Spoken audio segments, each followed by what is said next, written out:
أعوذ بالله من الشيطان الرجيم. بسم الله الرحمن الرحيم. ومن يشاقق الرسول من بعد ما تبين له الهدى ويتبع غير سبيل المؤمنين نوله ما تولى ونصله جهنم وساءت مصيرا. اور جو شخص سیدھا رستہ معلوم ہونے کے بعد پیغمبر کی مخالفت کرے اور مومنوں کے رستے کے سوا کسی اور رستے پر چلے تو جدھر وہ چلتا ہے ہم اسے ادھر ہی چلا دیں گے اور قیامت کے دن اسے جہنم میں داخل کریں گے اور وہ بری جگہ ہے. بسم اللہ الرحمن الرحیم. الحمد للہ رب العالمین والصلاة والسلام علی اشرف الانبیاء والمرسلین وعلى آلہ واصحابہ اجمعین ومن تبعهم بإحسان الى یوم الدین. اما بعد. قال الامام ابو داود رحمہ اللہ باب فی الجہمیۃ، باب جہمیہ کے بیان میں. کتاب السنہ کا ایک اور باب ہم لوگ آج شروع کر رہے ہیں. مسلسل 3 باب ہیں جو بنیادی ایک ہی مسئلے سے جڑے ہوئے ہیں. وہ مسئلہ ہے، ہم نے کہا کہ کتاب السنہ میں امام ابو داود نے سنت کا صحیح مفہوم بیان کرنے کے بعد ان مسائل کا تذکرہ کیا ہے جن مسائل میں غلطی کی وجہ سے لوگ سنت سے ہٹے یا اہل السنہ سے نکل کر الگ فرقوں کی شکل اختیار کی. کئی مسائل کا تذکرہ ہوا. ایک اور مسئلہ ہمارے سامنے آ رہا ہے، جہمیہ کا بیان. جہمیہ کیا ہے؟ یہ اصل میں ایک شخص کی طرف نسبت ہے. یہ جہم بن صفوان سمرقندی، جہم بن صفوان ایک آدمی کا نام ہے. اس آدمی نے دین کے بہت ہی اہم مسئلے میں اپنی طرف سے ایک اصول پیش کیا. ایک ایسا اصول جو صحابہ میں نہیں تھا، تابعین میں نہیں تھا، تبع تابعین میں نہیں تھا، اور یہ تبع تابعین کے آخری دور کا آدمی ہے، یا تابعین صغار تابعین کے آخری دور کا آدمی جہم بن صفوان. تو اس نے جو ہے کچھ ایسے اصول پیش کیے جو صحابہ نہیں تھے بلکہ صحابہ اس کے برخلاف ایمان رکھا کرتے تھے. ایسے کچھ اصول اس نے پیش کیے. چونکہ یہ ان اصولوں نے دین کے ایک بہت ہی اہم باب میں صحابہ کرام رضوان اللہ تعالی اجمعین کا جو طریقہ، جو منہج تھا، سنت کی جو سمجھ ان کی تھی، اس سے ہٹ کر ایک نئی سمجھ لوگوں کے سامنے پیش کی. اس لیے اس سمجھ کی نسبت اسی شخصیت کی طرف ہو گئی، جہمیہ. یعنی وہ جو جہم بن صفوان کے بنائے ہوئے اصولوں کی روشنی میں اس مسئلے کو سمجھتے ہیں. کون سا مسئلہ ہے؟ کس مسئلے میں اس نے کیا؟ بنیادی مسئلہ ہے، وہ ہے اللہ تبارک و تعالیٰ کی صفات کا انکار. اللہ تعالیٰ کی صفات کا انکار. آپ کو معلوم ہے قرآن مجید میں اللہ تبارک و تعالیٰ نے اپنی کئی صفتیں بیان کی اور مختلف قسم کی صفتیں بیان کی. اللہ لا الہ الا هو الحی، حیات. اللہ تعالیٰ کی صفت ہے کہ وہ زندہ ہے، نام ہے حی، اور اس کی صفت ہے کہ وہ زندہ ہے. تو زندگی، حیات جو ہے اللہ تعالیٰ کی ایک صفت ہے. اللہ تعالیٰ نے جو وہ السمیع البصیر کا، اللہ تعالیٰ سننے اور دیکھنے والا ہے. یہ اللہ تعالیٰ کی صفات ہیں، سننا اور دیکھنا. اور اللہ تعالیٰ نے کہا وَكَلَّمَ اللَّهُ مُوسَى تَكْلِيمًا، اللہ تعالیٰ نے موسیٰ سے بات کی. بات کرنا یہ اللہ تعالیٰ کی صفت ہے. یا کچھ صفات ہیں جیسے اللہ تعالیٰ نے کہا بل یداہ مبسوطتان، اللہ تعالیٰ کے دونوں ہاتھ کھلے ہوئے ہیں. وقالت الیہود ید اللہ مغلولہ، یہودیوں نے کہا اللہ تعالیٰ کے ہاتھ بندھے ہوئے ہیں. بل یداہ غلت ایدیہم ولعنوا بما قالوا، خود ان کے ہاتھ جو ہے بند جائیں اور انہوں نے جو کہا اس کے نتیجے میں ان پہ لعنت ہو. بل یداہ مبسوطتان، اللہ تعالیٰ کے تو دونوں ہاتھ کھلے ہوئے. ہاتھ صفت آئی اللہ تعالیٰ کی. یوم یکشف عن ساق ویدعون الی السجود، اس دن جس دن کے پنڈلی ظاہر ہوگی. پنڈلی اللہ تعالیٰ کی ایک لفظ آیا ہے، صفت ہے اللہ تعالیٰ کی. ایسی مختلف صفات ہیں. وَيَبْقَى وَجْهُ رَبِّكَ ذُو الْجَلَالِ وَالْإِكْرَامِ، تمہارے رب کا چہرہ باقی رہے گا. وجہ جو ہے چہرہ. ایسی کل شیء ہالک الا وجہ، صفات بہت ہیں.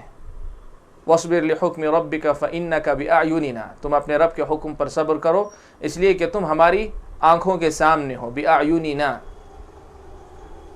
کئی صفات ایسی قرآن مجید کی آیتیں بہت ہیں، احادیث میں اور بہت ساری ہیں. قرآن مجید میں اللہ نے کہا وَجَاءَ رَبُّكَ وَالْمَلَكُ صَفًّا صَفًّا، اور قیامت کے دن تمہارا رب آئے گا اس حال میں کہ فرشتے صف بنائے رہیں گے، اللہ تعالیٰ آئے گا. یہ سب صفات تھیں. صحابہ نے اس کا معنی سمجھا اور ایمان لائے کہ جو کہا جا رہا ہے وہی حقیقت ہے، ایمان لائے. جہم بن صفوان نے اس میں کیا کیا، نیا مسئلہ جو اس نے ایجاد کیا، اس نے کہا اگر ہم کہیں گے کہ اللہ تبارک و تعالیٰ کی بھی زندگی ہے تو انسان کی بھی زندگی ہے، تو ہم کہیں گے اللہ تعالیٰ کی زندگی ہے تو اللہ تعالیٰ کیا ہو جائیں گے، نعوذ باللہ، ہم نے گویا اللہ کو مخلوق سے مشابہ قرار دے دیا. اگر ہم کہتے ہیں اللہ تعالیٰ کے ہاتھ ہیں تو کیا ہو جائے گا، مخلوقات کے بھی ہاتھ ہوتے ہیں، انسان کے، دوسروں کے، سب کے ہاتھ ہوتے ہیں، ہم نے گویا اللہ تعالیٰ کو انسانوں کے جیسا بنا دیا. اور انسانوں کے جیسا بنانا جو ہے یہ کفر ہے. اللہ تعالیٰ جو ہے لیس کمثلہ شیء، اس جیسی کوئی چیز نہیں.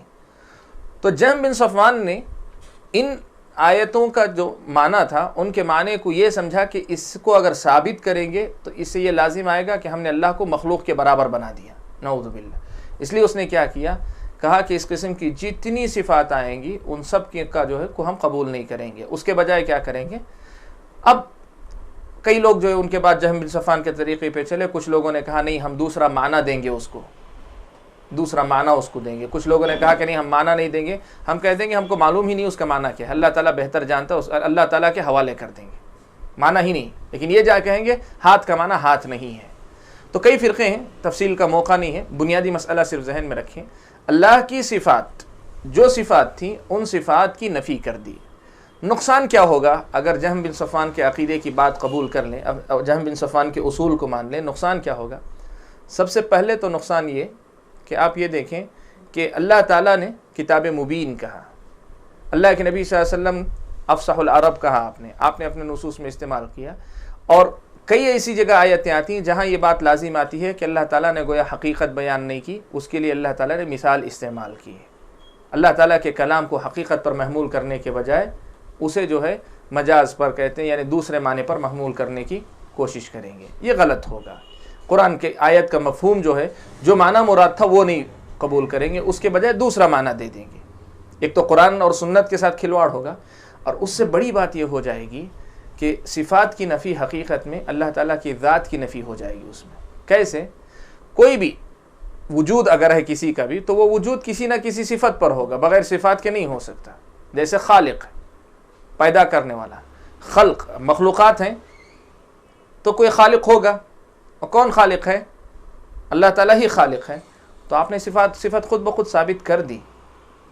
یہاں چیزیں موجود ہیں، یہ وجود میں خود بخود نہیں آئیں، کسی نے ان کو وجود میں لایا ہے. یہ وجود میں لانا یہ خود ایک صفت ہے اللہ تعالیٰ کی. تو ایسی صفات ان سب کی اگر آپ نفی کرتے جائیں گے تو حقیقت میں اللہ تعالیٰ جو ہے صرف ایک معدوم، یعنی ایک ایسی چیز کا نام ہو جائے گا جس کی کوئی حقیقت نہیں، جس کا کوئی وجود نہیں. اس لیے کہ اگر وجود ہے تو اس وجود کے لیے کچھ صفات جو ہے لازمی طور پہ ہوتی ہی ہیں. عقل بھی کہتی ہے، عقل سے پہلے شریعت جو ہے کہتی ہے.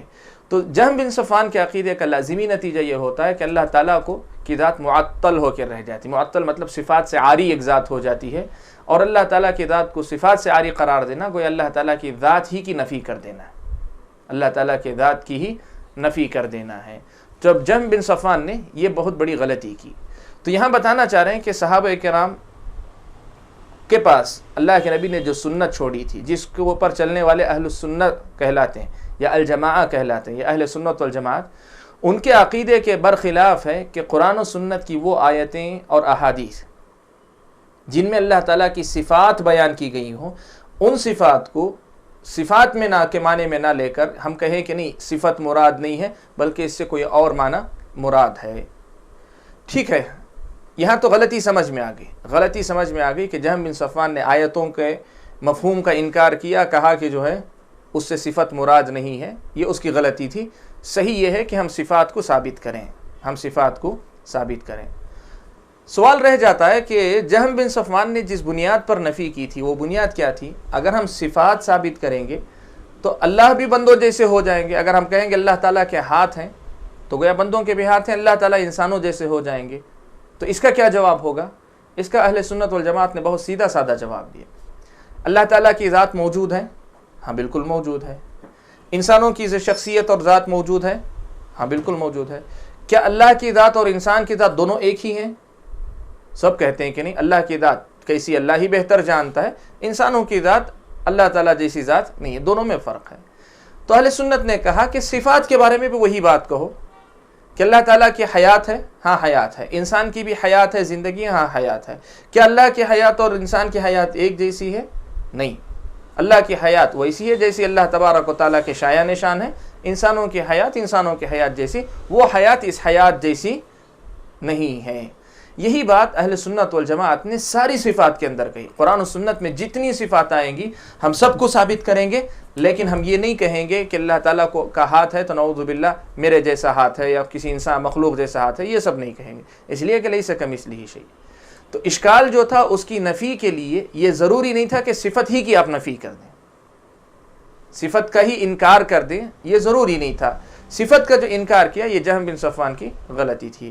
مختصراً یہ کہ اس باب میں امام ابو داؤد رحمۃ اللہ علیہ ایک اور گمراہی کا تذکرہ کرنے جا رہے ہیں، جس کا ارتکاب کرنے کی وجہ سے ایک فرقہ الگ سے وجود میں آیا، اور اس فرقے نے بہت اثر ڈالا، اور کافی بعد میں آنے والے فرقے ان سے متاثر بھی ہوئے، اس فکر سے متاثر بھی بہت ہوئے۔ جہمیہ ہیں، انہی کے ساتھ معتزلہ بھی ہیں، اور انہی کا اثر اہل کلام پر ہوا جن میں اشاعرہ ہیں، اور ان کے ساتھ ماتریدیہ ہیں، ان سب پر جو ہے اس کا اثر ہوا۔ اشاعرہ اور ماتریدیہ نے جو ہے نہ تو معتزلہ کی طرح پوری طرح نفی کی، نہ اہل سنت کی طرح صفتوں کو ثابت کیا، درمیان میں 7 صفتوں کو صرف ثابت کیا انہوں نے، صرف 7 صفات کو، اور وہ صفات کے اندر بھی جو ہے اشکال ہے ان کے پاس۔ تو ایسی بہت ساری گمراہیاں وجود میں آئیں۔ انشاءاللہ کبھی عقیدے کی تفصیلات پڑھیں گے تو وہ اسماء و صفات کی بحث تفصیل سے پڑھیں گے۔ یہاں آپ ذہن میں رکھیں، اہل سنت والجماعت کا عقیدہ یہ ہے، اہل السنہ کا عقیدہ یہ ہے کہ اللہ کی جو صفات قرآن میں آئی ہوں، جو سنت میں آئی ہوں، ان کا جو سیدھا سا معنی سمجھ میں آتا ہے ہم اس پر ایمان لاتے ہیں۔ اللہ نے کہا ہاتھ، ہم ایمان لاتے ہیں۔ اللہ نے کہا چہرہ، ہم ایمان لاتے ہیں۔ اللہ تعالیٰ نے کہا اللہ تعالیٰ آتے ہیں، ہم ایمان لاتے ہیں۔ اللہ تعالیٰ نے کہا آسمان سے اترتے ہیں، اللہ کے رسول نے کہا اللہ تعالیٰ اتر کے آتے ہیں آسمان دنیا پر، ہم ایمان لاتے ہیں۔ اللہ نے کہا اللہ عرش پر مستوی ہیں، ہم ایمان لاتے ہیں۔ سیدھا سا جو مفہوم ہے اس پہ ایمان لاتے ہیں، ساتھ میں یہ یقین رکھتے ہیں کہ ان میں سے کوئی صفت انسانوں کی صفات یا مخلوقات کی صفات سے مشابہ نہیں ہے۔ اس سے ہٹ کر یہ سمجھنا کہ صفت کو ثابت کرنے سے مخلوقات سے مشابہت ہو جائے گی، اس لیے ان کا اگر انکار کرتے ہیں تو یہ جہمیہ کا طریقہ ہے، اور جہم بن صفوان ایک گمراہ شخص تھا۔ یہ فرقہ جو ہے گمراہ فرقوں میں سے ایک فرقہ ہے، بلکہ فرقوں میں سے جن فرقوں کی نفی کی، جن فرقوں کی تکفیر کی گئی، میں بتایا تھا اس سے پہلے بھی آپ کے سامنے کہ اہل السنہ والجماعہ کے پاس جو فرقے ہیں ان میں سے بعض کو جو ہے بدعتی کے درجے ہی میں رکھتے ہیں، اور بعض کے تعلق سے علماء نے کفر کے درجے تک کا فتویٰ دیا۔ جن فرقوں کے بارے میں کفر کے درجے تک کا فتویٰ دیا ہے ان میں سے جہمیہ بھی ہیں، جو غالی درجے کے ہیں، اونچے درجے کے جو جہمیہ ہوں گے ان کی تکفیر تک بعض اہل علم نے کی ہوئی ہے۔ تو مسئلہ بالکل واضح ہے۔ اب امام ابو داؤد رحمۃ اللہ علیہ 3 باب میں، یعنی یہ باب، اس کے بعد والا باب اور اس کے بعد والا، ان 3 ابواب میں اسی حقیقت کو واضح کریں گے کہ جہمیہ کا جو عقیدہ تھا وہ غلط تھا۔ احادیث ہمارے سامنے وہ آتی ہیں جو احادیث بتاتی ہیں کہ اللہ تعالیٰ کی صفات کو ثابت کرنا چاہیے، یہ امام ابو داؤد رحمۃ اللہ علیہ بیان کریں گے۔ سب سے پہلے امام ابو داؤد رحمۃ اللہ علیہ نے اپنی سند سے ابو ہریرہ رضی اللہ تعالیٰ عنہ سے روایت کیا کہ رسول اکرم صلی اللہ علیہ وسلم نے فرمایا لا یزال الناس یتساءلون، لوگ برابر آپس میں ایک دوسرے سے سوال کرتے رہتے، مختلف چیزوں کے بارے میں سوال کرتے رہے آپس میں، حتی یقال ھذا خلق اللہ الخلق فمن خلق اللہ، یہاں تک کہ پوچھتے پوچھتے وہ اس سوال تک بھی پہنچ جاتے ہیں کہ یہ کہا جاتا ہے، کوئی کہنے والا کہتا ہے کہ اللہ تعالیٰ نے ساری مخلوقات کو پیدا کیا، اللہ کو کس نے پیدا کیا؟ پوچھتے پوچھتے سوالات اس مقام تک بھی کبھی پہنچتے ہیں کہ ٹھیک ہے یہ بات جو کہہ رہے ہو حقیقت ہے کہ سب چیزوں کو اللہ تعالیٰ نے پیدا کیا، اللہ تعالیٰ کو کس نے پیدا کیا؟ فمن وجد من ذلك شیئا، جو آدمی اس قسم کی کوئی کیفیت پائے، اس قسم کی صورتحال کا سامنا کرے، اس قسم کا سوال خود اپنے ذہن میں پائے، من وجد ذلك فلیقل، تو اس کو چاہیے کہ وہ کہے آمنت باللہ، میں اللہ تعالیٰ پر ایمان لاتا ہوں، میں اللہ تعالیٰ پر ایمان لاتا ہوں۔ یعنی یہ وہ سوال ہے جو انسانی عقل سے ماورا، انسانی عقل سے پیچھے کی بات ہے. اس میں ہم اپنی عقل دوڑانے کے بجائے ہم یہ کہتے ہیں کہ اللہ تعالیٰ پر ہم ایمان لائے، یعنی اللہ تبارک و تعالیٰ کے بارے میں جو حقیقت ہمیں بتائی گئی ہے کہ وہ ہمیشہ سے ہیں، ہم اس پر ایمان لاتے ہیں، ہم اس پر ایمان لاتے ہیں. اپنی عقل سے اس مسئلے کو حل کرنے کے در پہ ہم نہیں لگتے ہیں. یہ اللہ کے نبی صلی اللہ علیہ وسلم کی سکھائی ہوئی تعلیم ہے. صحیح مسلم میں بھی یہ روایت موجود ہے، یہ روایت صحیح مسلم میں بھی موجود ہے. تو گویا اس حدیث میں ابتداءً ایک بہت ہی اہم مسئلہ بتایا گیا، وہ یہ کہ دین کے ہر باب کو عقل کی بنیاد پر پرکھا نہیں جا سکتا. بعض مسائل دین کے ایسے آتے ہیں جو انسانی عقل وہاں تک پہنچنے سے قاصر ہے. مسئلے میں خلل نہیں ہے، خلل ہماری عقل میں ہے کہ ہماری عقل بہرحال ایک محدود عقل ہے. انسان کا دنیا کا جو پہنچا ہوا انسان کیوں نہ ہو کسی بھی مقام تک، بہرحال اس کی عقل جو ہے ایک محدود عقل ہے. تو انسان کو چاہیے کہ کوئی ایک بعض مقامات ایسے آتے ہیں جہاں پر انسان کو اپنی عقل کو روک لینا چاہیے. جیسے یہ سوال آیا کہ اللہ نے سب کو پیدا کیا تو اللہ تعالیٰ کو کس نے پیدا کیا، یہ سوال جب آ جائے تو اس میں عقل دوڑانے کے بجائے اپنے عقیدے اور ایمان کو تازہ کرنا چاہیے. کہنا چاہیے آمنت باللہ، میں اللہ پر ایمان لایا، یعنی اللہ تعالیٰ نے جو بات اپنے بارے میں بتائی ہم اسے تسلیم کرتے ہیں، یا میں اللہ تعالیٰ پر ایمان لاتا ہوں، میرے لیے یہ جاننا ضروری نہیں ہے. اللہ نے کہا مخلوقات کو اللہ نے پیدا کیا، بس اتنا جاننا. اللہ تعالیٰ کو کس نے پیدا کیا یہ مسئلہ اللہ تعالیٰ نے کبھی ذکر کیا ہی نہیں، اس لیے کہ اس کی کوئی حقیقت ہے ہی نہیں مسئلے کی. تو یہ سوال ہی بیکار ہے میری نظر میں. اسے نہیں کہ اس سوال کا جواب نہیں ہے، میری نظر میں یہ سوال ہی بیکار ہے. اس لیے میں اس کے بجائے اللہ پر ایمان والے مسئلے میں اپنے آپ کو مشغول رکھنا چاہتا ہوں. وقت کا ضیاع ہے، وہ وقت ضائع کرنے کے بجائے اس میں رہنا چاہتا ہوں. یا پھر یہ مطلب ہے سیدھا سا کہ میں جو ہے اس سلسلے میں اپنی عقل سے جواب تلاش کرنے کے بجائے اللہ تعالیٰ کی بتائی ہوئی بات پر ایمان لاتا ہوں کہ اللہ تعالیٰ نے جو کہا وہی حق ہے. امام ابو داؤد رحمۃ اللہ علیہ نے اس حدیث کو سب سے پہلے لا کر یہ مسئلہ بتانا چاہا کہ جہم بن صفوان یا اس جیسے جو لوگ غلطی کیے ان کی بنیادی غلطی یہی تھی کہ اپنی عقل کو جس حد تک لے جانا تھا اس حد پہ نہ روک کر اس سے آگے چلے گئے. اب ظاہر بات ہے، ایک چھوٹی مثال آپ کو دیتا ہوں سمجھنے کے لیے. ریموٹ جو ہوتا ہے آپ اگر اس کو استعمال کریں گے اس کا ایک رینج متعین ہوتا ہے، حد ہوتی ہے اس کی اپنی، اس حد میں وہ صحیح کام کرتا ہے. لیکن اس حد سے اگر باہر چلے جاتے ہیں تو یا تو وہ کام نہیں کرتا ہے، اور کبھی ایسا ہوتا ہے کہ ذرا سا جو ہے مطلب اگر تعلق برقرار رہا تو کبھی الٹا بھی کام کر سکتا ہے. ایسے کچھ تجربات ہوتے ہیں. یا ریموٹ میں کوئی خرابی بھی پیدا ہو جائے تو اس میں خلل پیدا کر سکتا ہے. بالکل ایسا ہی مسئلہ ہے. انسانی عقل کی اپنی ایک حد ہے، اور کچھ ابواب دین کے ایسے ہیں، غیب کی خاص طور پہ بہت ساری باتیں جو انسانی عقل سے ماوراء ہیں، انسانی عقل کے ادراک سے یا اس کے دائرے سے باہر کی چیز ہیں. ایسا جب کوئی مسئلہ آتا ہے تو انسانی عقل کو چاہیے، انسان کو چاہیے کہ وہ اپنے آپ کو روک لے. یہی بات امام ابو داؤد رحمۃ اللہ علیہ یہاں جو ہے بتانا چاہتے ہیں، اسی لیے اس حدیث کو سب سے پہلے امام ابو داؤد رحمۃ اللہ علیہ نے ذکر کیا. دوسری حدیث امام ابو داؤد رحمۃ اللہ علیہ نے اپنی سند سے حضرت ابو ہریرہ رضی اللہ تعالیٰ عنہ ہی سے روایت کی. ایک اور حدیث فرماتے ہیں حضرت ابو ہریرہ رضی اللہ تعالیٰ عنہ کہ سمعت رسول اللہ صلی اللہ علیہ وسلم یقول، میں نے رسول اکرم صلی اللہ علیہ وسلم کو فرماتے ہوئے سنا، فذکر نحوہ، تو پہلے جیسی حدیث ہی نقل کی. یعنی آدمی برابر پوچھتا رہتا ہے، یہاں تک کہ ایک سوال یہ بھی آتا ہے کہ سب کو اللہ نے پیدا کیا تو اللہ کو کس نے پیدا کیا؟ تو اس میں کہا فَإِذَا قَالُوا ذَلِكَ، شاید اللہ کے نبی صلی اللہ علیہ وسلم نے کسی اور نشست میں یہ جواب دیا ہو مزید، اس لیے کہ یہاں ایک نئی بات بتائی جا رہی. یہ سوال آئے تو آدمی کیا کہے؟ ایک تو آیا آمنت باللہ کہے، میں اللہ پر ایمان لایا کہے.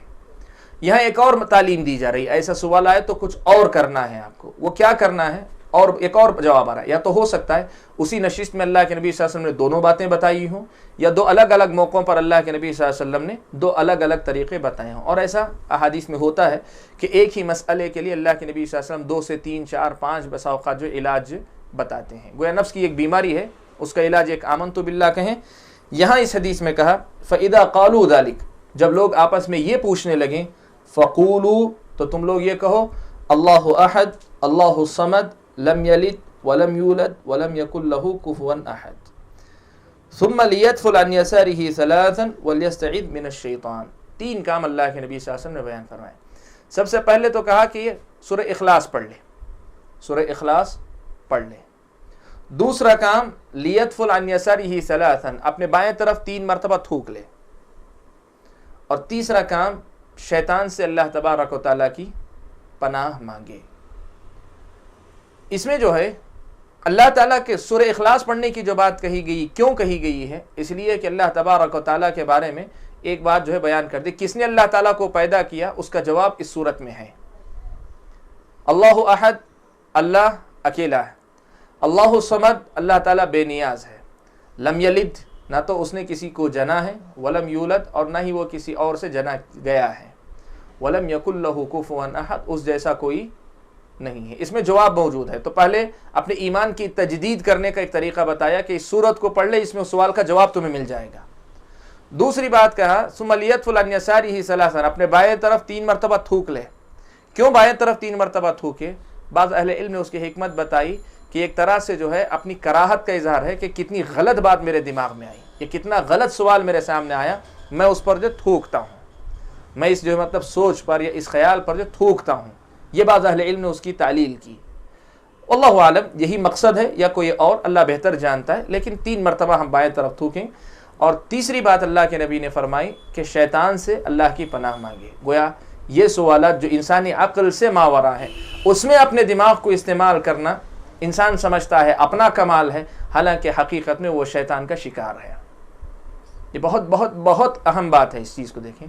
حقیقت میں آپ دیکھیں گے کہ نئی نسل جسے کہیں، خاص طور پہ جن کے پاس دین کی گہری معلومات نہیں ہیں، وہ عام طور پہ یہ سمجھتے ہیں کہ ہر مسئلے پر جو ہم ڈیبیٹ کر سکتے ہیں اور ہمیں کرنا چاہیے۔ اور سائنس خاص طور پہ، چونکہ سائنس کا اصول یہی ہے کہ اسی حقیقت کو آپ تسلیم کیجئے جس کو آپ پرکھتے ہیں، پرکھ کر جس کا آپ کو یقین ہو اسی کو تسلیم کیجئے۔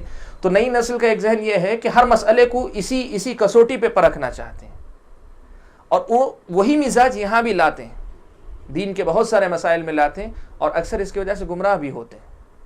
یہاں حدیث میں اللہ کے نبی صلی اللہ علیہ وسلم کی بہت بہت اہم بات ہے۔ اللہ کے نبی نے جب کہا وَلْيَسْتَعِذْ بِاللَّهِ مِنَ الشَّيْطَانِ وَلْيَسْتَعِذْ مِنَ الشَّيْطَانِ، شیطان کے شر سے پناہ مانگے، یہ جو بات کہی گئی، اس میں بات ہے کہ یہ انسان کی اپنی عقل کا کمال نہیں ہے کہ اس میں غور و فکر کرے، یہ حقیقت میں شیطان کا شکار ہونے والی بات ہے۔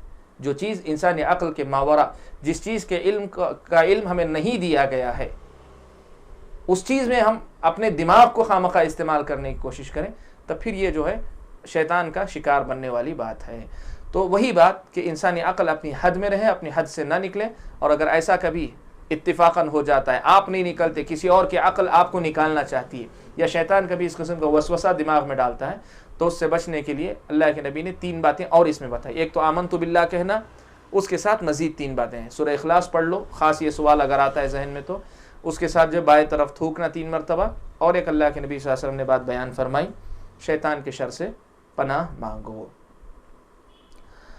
اب اس کے بعد امام ابو داؤد رحمۃ اللہ علیہ کچھ حدیثیں لانا شروع کر رہے ہیں، جن حدیثوں میں اللہ تعالیٰ کی مختلف صفات ہیں، یہ بتانے کے لیے کہ جہم بن صفوان یا جہمیہ، جو جہم کے متبعین ہیں یا اس کے فکر کو اپنانے والے ہیں، یہ لوگ جس طرح کہتے ہیں کہ اللہ تعالیٰ کی ذات صفات سے عاری ایک ذات ہے، صفات اللہ تعالیٰ کی نہیں ہے، ایسی بات اللہ کے رسول صلی اللہ علیہ وسلم نے نہیں بیان فرمائی ہے۔ اللہ کے نبی صلی اللہ علیہ وسلم نے باقاعدہ صفات کو ثابت فرمایا ہے۔ اس کی ثبوت کے لیے مختلف روایتیں اب آپ کے سامنے امام ابو داؤد رحمۃ اللہ علیہ لائیں گے، بس اس میں آپ یہ دیکھیں گے کہ ہر حدیث میں ایک صفت اللہ کے نبی صلی اللہ علیہ وسلم اللہ تعالیٰ کی بیان فرمائیں گے۔ سب سے پہلے امام ابو داؤد رحمۃ اللہ علیہ اپنی سند سے، یہ جو ابھی جو حدیث ہم لوگ پڑھے نمبر 2، جس میں یہ جو ہے حسن درجے کی روایت ہے، سنن نسائی وغیرہ میں یہ حسن درجے کی روایت ہے۔ اس کے بعد صفات کا جو تذکرہ شروع کر رہے ہیں، اس میں جو پہلی حدیث ہے، امام ابو داؤد رحمۃ اللہ علیہ اپنی سند سے حضرت عباس ابن عبد المطلب سے روایت کرتے ہیں، آپ کے چچا رضی اللہ تعالیٰ عنہ، کہ کنت فی البطحاء فی عصابۃ فیہم رسول اللہ صلی اللہ علیہ وسلم، کہتے ہیں کہ میں بطحا، مکے کا کی جو ہے ایک وادی کا نام ہے، مکے کی ایک وادی، کبھی مکے ہی کو کہا جاتا ہے، کہتے ہیں کہ میں مکے کی وادی بطحا میں جو ہے ایک جماعت کے ساتھ موجود تھا، اس جماعت میں اللہ کے رسول صلی اللہ علیہ وسلم بھی موجود تھے۔ فمرت بہم سحابۃ، تو ان کے اوپر سے ایک بادل گزرتے رہتے ہیں بادل، آپ دیکھتے ہیں، بادل گزرا، فنظر الیہا، تو اللہ کے رسول صلی اللہ علیہ وسلم نے اس بادل کو دیکھا، فقال، اور آپ نے پوچھا، ما تسمون ہذی، تم اس کو کیا نام دیتے ہو، اس کا کیا نام ہے؟ قالوا السحاب، صحابہ نے کہا اس کو سحاب کہتے ہیں، عربی میں بادل کے کئی نام ہیں، ان میں سے ایک نام السحاب ہے۔ کہا ہم اس کو السحاب کہتے ہیں، بادل کہتے ہیں. قال والمزن، کیا تم مزن بھی کہتے ہو؟ مزن بھی بادل کو کہتے ہیں. بعض اہل علم نے کہا بادل اگر سفید ہو تو اسے مزن کہتے ہیں. اللہ کے رسول صلی اللہ علیہ وسلم نے کہا کہ اس کو مزن بھی کہتے ہو تم لوگ؟ قالوا والمزن، کہا کہ ہاں مزن بھی کہتے ہیں. قال والعنان، عنان بھی کہتے ہو؟ عنان بھی بادل کا ایک نام ہے. عنان بھی کہتے ہو؟ صحابہ نے کہا کہ والعنان، ہاں عنان بھی کہتے ہیں. اب یہاں جو ہے اللہ کے رسول صلی اللہ علیہ وسلم نے کیوں یہ بار بار سوال کیے؟ ہو سکتا ہے اللہ کے نبی صلی اللہ علیہ وسلم، اللہ تعالیٰ نے جو زبان کی مہارت اللہ تعالیٰ نے دی تھی، اللہ کے نبی صلی اللہ علیہ وسلم اس کا اظہار کر رہے تھے، اس لیے کہ بسا اوقات اس قسم کی چیزوں کا اثر جو ہے مخاطب پر ہوتا ہے. ایک لیکن یہاں سیاق سے ایک بات سمجھ میں آتی ہے کہ اللہ کے نبی صلی اللہ علیہ وسلم نے جو ہے الفاظ کو بار بار دہرا کر ایک تمہید بنائی، اس لیے کہ اس کے بعد جو سوال کر رہے ہیں اس کے لیے یہ سوال بنیاد ہے. تو اللہ کے نبی نے الفاظ بدلے، لیکن بس اس لیے کہ لوگ پوری طرح متوجہ ہو جائیں. یہ نہ سمجھے کہ ایک برائے نام ایسا ہی سوال ہے، بلکہ اللہ کے نبی صلی اللہ علیہ وسلم پوری طرح توجہ صحابہ کی کھینچنے کے لیے اللہ کے نبی صلی اللہ علیہ وسلم نے مختلف الفاظ استعمال کیے. واللہ اعلم بالصواب. قال ابو داود لم اتقن العنان جیدا. امام ابو داود رحمۃ اللہ علیہ حدیث روایت کرتے کرتے درمیان میں کہتے ہیں کہ یہ جو لفظ عنان ہے، مجھے یقین نہیں ہے کہ اپنے استاد سے واقعی عنان ہی سنا تھا کہ نہیں سنا تھا. نہیں، محدثین کی یہ دیانتداری، ایک لفظ صرف حدیث کی بات نہیں پوری. کہہ رہے ہیں کہ لفظ عنان کے لم اتقن العنان جیدا، کہ مجھے اچھی طرح سے جو مطلب یہ یاد نہیں ہے یا میں جو ضبط نہیں کر سکا، مجھے کنفرم نہیں ہے کہ وہی لفظ سنا تھا کہ نہیں سنا تھا، کیا تھا، لیکن مجھے ایسے یاد پڑتا ہے، سنا دیا، روایت کر دی. اور پھر اس کے بعد حدیث کو جاری رکھتے ہیں جو یقین کے ساتھ کہہ رہے ہیں قال، اللہ کے رسول صلی اللہ علیہ وسلم نے ان سوالات کے بعد پوچھا هل تدرون ما بعد ما بین السماء والارض، کیا تم جانتے ہو آسمان و زمین کے درمیان کی مسافت کتنی ہے؟ قالوا لا ندری، جماعت جو موجود تھی صحابہ کی انہوں نے کہا ہم نہیں جانتے. قال ان بعد ما بینهما اما واحدة او ثنتان او 73 سنة. اللہ کے نبی صلی اللہ علیہ وسلم نے کہا کہ اس بادل اور آسمان اور زمین کے درمیان کی جو مسافت ہے وہ 71 یا 72 یا 73 سال کی مسافت ہے. 71 72 یا 73 سال کی مسافت ہے. اب یہاں دو باتیں حل کرنے کی. پہلی بات کہ اللہ کے نبی صلی اللہ علیہ وسلم نے خود 71 72 73 تینوں لفظ استعمال کیے تھے، یا کسی راوی کو شک ہو گیا ہے کہ 71 بولے تھے یا 72 بولے تھے یا 73. اہل علم کی دونوں رائیں. بعض اہل علم کہتے ہیں کہ نہیں، اللہ کے نبی نے خود استعمال کیا، 71 یا 72 یا 73 سال لگیں گے. جبکہ دوسرے اہل علم کہتے ہیں کہ نہیں، اللہ کے نبی نے ان میں سے کوئی ایک لفظ استعمال کیا تھا، راوی کو شک ہو گیا تو دیانت داری کا تقاضا، راوی نے بھی کہہ دیا کہ یہ کہا تھا یا وہ کہا تھا یا یہ کہا تھا. ایک دوسری بات جو ہے وہ یہ کہ دوسری احادیث میں آسمان و زمین کے درمیان کی مسافت کو 500 سال کی مسافت بتایا گیا ہے. 500 سال کی مسافت بتایا گیا. اور یہاں جو ہے 71 72 یا 73 جو بھی ہو وہ 500 سال سے بالکل مختلف تعداد ہے. کیسے تطبیق ہوگی ان کے درمیان؟ تو اہل علم نے کہا کہ یہ آنے جانے والوں کی رفتار پر موقوف ہے. جیسے فرشتے ہیں، کسی فرشتے کو اللہ تعالیٰ نے قوت زیادہ دی ہے تو وہ فرشتہ جو ہو سکتا ہے 71 سال میں یا 72 سال میں یا 73 سال میں پہنچ جاتا ہو. کسی کو اللہ تعالیٰ نے طاقت کم دی ہے نسبتاً تو وہ جو ہے 500 سال میں آتا جاتا ہو. یا بعض اہل علم نے کہا کہ یہ جو ہے مسافت فرشتوں کے حساب سے نہیں، دنیا والوں کے اعتبار سے، کہ دنیا میں تیز سے تیز رفتار اگر کوئی ذریعہ ہو تو اس سے اگر جائیں گے تو جو ہے 71 سال 72 سال 73 سال، اور اگر اس رفتار سے کم رفتار سے جائیں گے تو 500 سال لگیں گے. اس طرح تطبیق کی ایک صورت پیدا کی جاتی ہے. تو اس میں کوئی اشکال نہیں ہے، اس میں کوئی اشکال نہیں ہے. اور حدیث کے اختتام میں پتہ چلے گا کہ کم از کم اس حدیث میں تطبیق دینے کی ہمیں ضرورت نہیں، ہم 500 سال والی بات پر ہی رہ سکتے ہیں. کیوں، میں حدیث کے آخر میں بتاؤں گا. کہا اللہ کے نبی نے زمین و آسمان کے درمیان کی مسافت 71 یا 72 یا 73 سال ہے. ثم السماء فوقها كذلك، پھر اس کے بعد جو آسمان ہے اس کے درمیان بھی اتنی ہی مسافت ہے. حتی عد 7 سماوات، یہاں تک کہ اللہ کے رسول صلی اللہ علیہ وسلم نے 7 آسمانوں کو گنایا. پھر اس کے بعد دوسرے سے تیسرے تک، تیسرے سے چوتھے تک، ایسے 7 آسمان اللہ کے نبی نے گنائے اور کہا کہ ہر ایک کے درمیان اتنی ہی مسافت ہے. اور اس کے بعد کہا، یہ ذرا غور سے سنیں، ثم فوق السابعۃ بحر، 7ویں آسمان کے اوپر ایک سمندر ہے. 7ویں آسمان کے اوپر ایک سمندر ہے. بین اسفلہ واعلاہ مثل ما بین سماء الی سماء، اس سمندر کی تہ سے لے کر اس سمندر کی سطح تک اتنی ہی مسافت ہے جتنی کہ ایک آسمان سے دوسرے آسمان تک کی مسافت ہے، 71 72 یا 73 سال جو اس حدیث میں بیان کی گئی۔ ثم فوق ذلك 8 اوعال، پھر اس کے اوپر یعنی اس سمندر کے اوپر جو ہے 8 جنگلی بکریاں، اوعال جو ہے وعل، اوعال کے معنی جنگلی بکری کو کہتے ہیں، جنگلی بکری کو کہتے ہیں۔ شارحین نے نقل کیا کہ اس سے مراد جو فرشتے ہیں جو اس شکل میں ہیں، فرشتے ہیں جو اس شکل میں ہیں، 8 فرشتے جو جنگلی بکری کے شکل میں ہیں۔ بین اظلافہم ورکبہم مثل ما بین سماء الی سماء، ان کا جو کھرا ہے، کھرے سے لے کر ان کا جو گھٹنا ہے، جانور کھڑا ہوتا ہے تو اس کے کھر سے گھٹنے تک کی مسافت، کہا کہ آسمان سے ایک آسمان کے درمیان جتنی مسافت ہوتی اتنی مسافت ان کے کھر سے ان کے گھٹنے تک کے فاصلے میں ہے۔ ثم علی ظہورہم العرش، پھر ان کی 8 جو اوعال ہیں، جو جنگلی بکریاں فرشتے ہیں، 8 فرشتے جنگلی بکریوں کی شکل میں، وہ جو ہے ان کی پیٹھ پر عرش ہے، ان کی پیٹھ پر عرش ہے۔ بین اسفلہ واعلاہ مثل ما بین سماء الی سماء، عرش کے نچلے حصے سے لے کر اونچے حصے تک کی جو مسافت ہے ایک آسمان سے دوسرے آسمان تک کی بات ہے۔ ثم اللہ تعالی فوق ذلک، پھر عرش کے اوپر اللہ تبارک و تعالی کی ذات ہے۔ امام ابو داؤد رحمۃ اللہ علیہ نے یہ حدیث جو نقل کی صرف اسی آخری ٹکڑے کے لیے، اصل میں کہ اللہ تعالیٰ کی ذات عرش پر مستوی ہے، جبکہ یہ اس سے جو ہے صفت علو، اللہ تعالیٰ کی صفت علو، اللہ تعالیٰ جو ہے سب سے اوپر ہیں، صفت علو اللہ تعالیٰ کی ثابت ہوتی ہے۔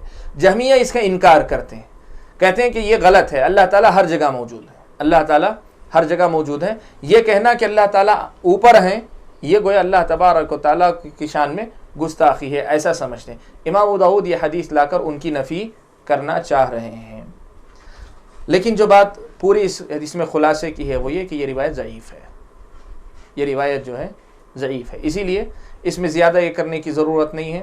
جو وعل اوعال کا ہے کہ وہ جو بکریوں کی شکل میں ہے، فلاں شکل میں، یہ روایت جو ہے ضعیف ہے، اور اوپر آسمان کے اوپر سمندر ہے، فلاں ہے، یہ ساری تفصیلات وغیرہ یہ سب چونکہ روایت ضعیف ہے، اس کو چھوڑ کر صحیح روایتوں میں جو باتیں آئی ہیں ہم اس پر اعتماد کرتے ہوئے چلیں گے۔ لیکن امام ابو داؤد رحمۃ اللہ علیہ نے صرف وہ اللہ تعالیٰ عرش پر مستوی ہیں اس مسئلے کو بتانے کے لیے، اس صفت علو کو ثابت کرنے کے لیے اس حدیث کو اس باب میں لائے ہیں۔ اسی لیے میں نے کہا کہ وہ جو مسافت کے درمیان تطبیق کی ہے اس کی بھی ضرورت نہیں، اس لیے کہ روایت ضعیف ہے۔ روایت صحیح ہو تو تب ہم جو اس کے بارے میں زور دیں گے، سمجھیں گے کہ کیا واقعی یہی حقیقت ہے کہ نہیں ہے۔ واللہ اعلم بالصواب۔ روایت سندن ضعیف ہے۔ اس کے بعد امام ابو داؤد رحمۃ اللہ علیہ نے دو مزید سندیں روایت نقل کی، ان دونوں سندوں کے اندر وہی بات یعنی نقل کی گئی ہے، لیکن سند ان کی بھی ضعیف ہے، سند ان کی بھی ضعیف ہے۔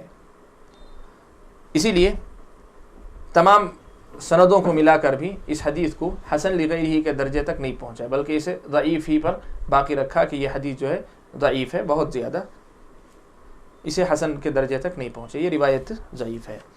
اس حدیث سے امام ابو داؤد رحمۃ اللہ علیہ نے اللہ تبارک و تعالیٰ کی صفت علو سے مراد یہ کہ اللہ تبارک و تعالیٰ کی ذات عرش پر مستوی ہے، اس صفت کو امام ابو داؤد رحمۃ اللہ علیہ نے ثابت کیا۔ ہم اس پر جو آج کے درس کو روک لیتے ہیں، اگلے ہفتے انشاءاللہ مزید کچھ صفات کو ہم لوگ مزید کچھ احادیث کو پڑھیں گے جن میں اللہ تعالیٰ کی صفات بیان کی گئی ہیں، جس میں انشاءاللہ یہ جو فرشتے آئے ہیں ان کے بجائے دوسری صفات آئیں گی فرشتوں کی، جن سے معلوم ہوتا ہے کہ صحیح سند سے جن صفات حاملین عرش کی جو صفات آئی ہیں وہ مختلف ہیں ان صفات سے۔ واللہ تعالی اعلم بالصواب۔ آج کے درس میں اسی پر ہم لوگ بس کرتے ہیں۔ سبحانک اللہم و بحمدک، اشہد ان لا الہ الا انت، استغفرک و اتوب الیک۔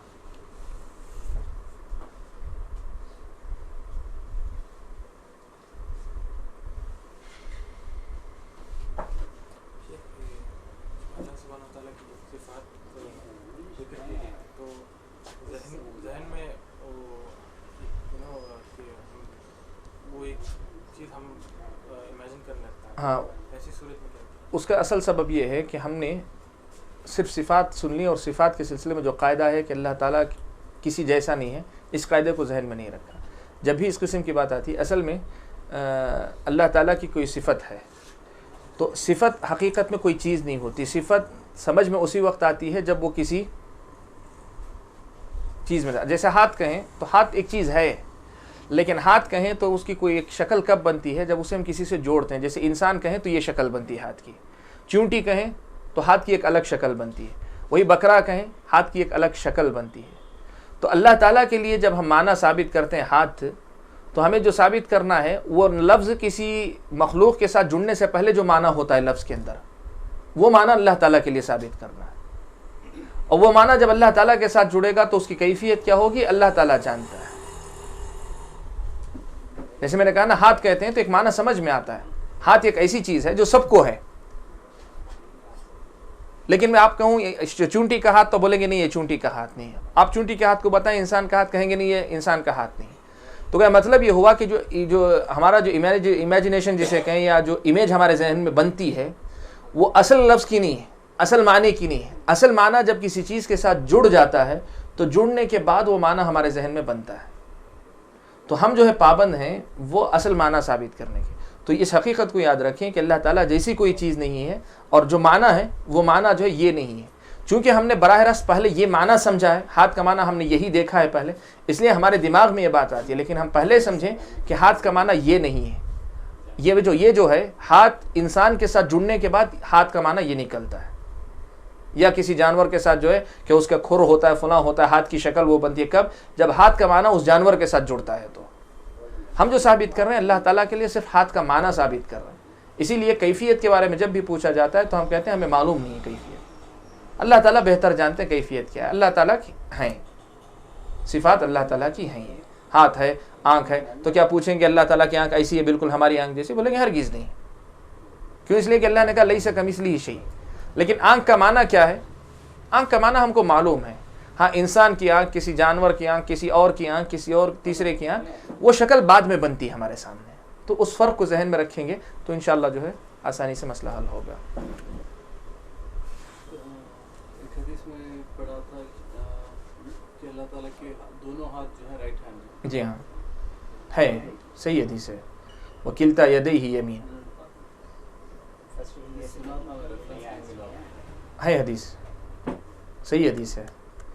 ممکن ہے آئے گا میرے خیال میں ہمارے پاس آگے کے ابواب میں. آئے نہیں آئے تو دیکھیں گے انشاءاللہ. ٹھیک ہے.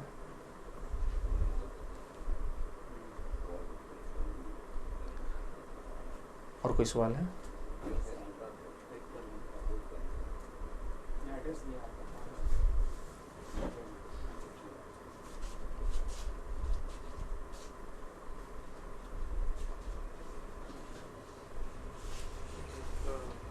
صفات کو سمجھانے کے لیے ایک بتائیے کہ ہاتھ کا معنی جیسے ہر چیز کے لیے الگ الگ ہوتا ہے. انگلش زبان میں کیا ہوتا ہے کہ جو کلاک ہوتا ہے اس کے جو ہاتھ ہوتا ہے اس کو بھی ہاتھ بولتے ہیں. تو ہاتھ کا معنی یہ نہیں ہے کہ جس سے تم چیز اٹھاتے ہو. نہیں، ایسا نہیں کہنا چاہیے. ہاتھ کا معنی ہاتھ ہے جسے استعمال کیا جاتا ہے اپنی اپنی ضرورت کے لیے. اب اللہ تعالیٰ اس سے کیا کام لیتے ہیں اللہ بہتر جانے. جیسے حدیث میں بعض کام اللہ تعالیٰ نے بتائے ہیں کہ قیامت کے دن اللہ تعالیٰ جو مطلب السماء، قرآن میں لکھا والسماوات مطویات بیمینہ، آسمان ساتوں کے ساتھ لپٹے ہوئے اللہ تعالیٰ کے ہاتھ میں ہوں گے. اٹھانے ہی کے تو کام آئے گا. تو ایسا کوئی معنی نہیں کہیں گے. اصل میں جو یہ جو معنی ہے نا اسماء و صفات کے باب میں، اکثر لوگ جو ہے یہ آپ کو بتاتا ہوں کہ اسماء و صفات کے باب میں ہر عالم سے جو ہے مت لیا کیجیے. خاص طور پہ اسماء و صفات کا باب بڑا نازک باب ہے. جو اس کے متخصص ہیں یا جنہوں نے محنت کی ہے اس باب پہ، ان سے جو ہے مطلب آپ لینے کی کوشش کیجیے. بہت سے دعات کو ہم نے دیکھا. اب اللہ تعالیٰ کی اب یہ صفات ہے، اللہ تعالیٰ مخلوقات جیسا نہیں ہے تو اسے ہندی میں ترجمہ کر دیتے ہیں اللہ تعالیٰ نراکار ہے، یعنی آکار نہیں اس کی. یہ حقیقت میں صفت ہی کی نفی ہے. ہم یہ نہیں کہنا چاہ رہے ہیں کہ آکار نہیں ہے، ہم یہ کہہ رہے ہیں کہ ہمیں آکار کا پتہ نہیں دیا گیا. لیکن اللہ تعالیٰ کی صفات بالکل ہیں. کیسی ہیں اللہ جانتے ہیں، ہم کو نہیں بتایا گیا.